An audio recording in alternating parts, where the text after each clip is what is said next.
অভিনেত্রী নুসরাত ফারিয়ার বিরুদ্ধে মামলা থাকায় তাকে গ্রেফতার করা হয়েছে মন্তব্য করেছেন স্বরাষ্ট্র উপদেষ্টা জাহাঙ্গীর আলম চৌধুরী।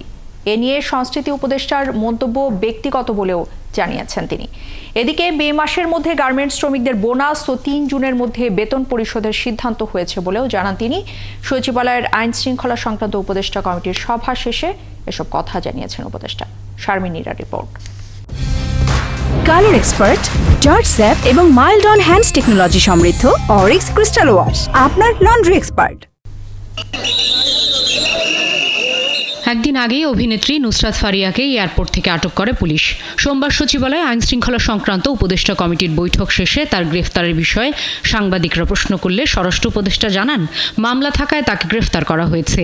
তবে এ বিষয়ে সংস্কৃতি উপদেষ্টার বক্তব্য ব্যক্তিগত বলেও জানান স্বরাষ্ট্র উপদেষ্টা।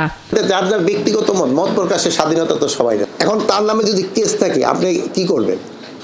আপনি তো আবার যদি ছেড়ে দিলে আবার আপনি কিন্তু বলবেন স্যার আপনি ছেড়ে দিচ্ছেন।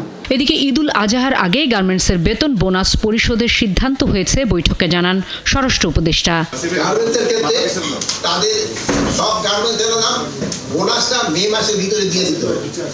এই যে গার্মেন্টসের আছে এরা মে মাসের ভিতরে বোনাসটা দিয়ে দিবে আর বেতনটা 1 থেকে 3 তারিখের ভিতরে তারা বেতনটা পরিশোধ করবে।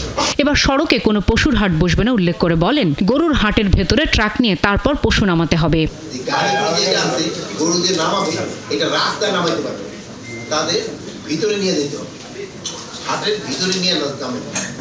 এবং এই গাড়িতে বা নৌকায়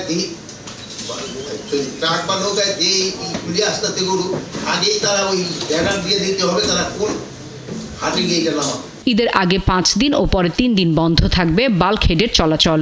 আর ট্রাক বা নৌযানে অতিরিক্ত পশু পরিবহন করা যাবে না বলেও বৈঠকে সিদ্ধান্ত হয়। শারমিন নীরা, 71, ঢাকা।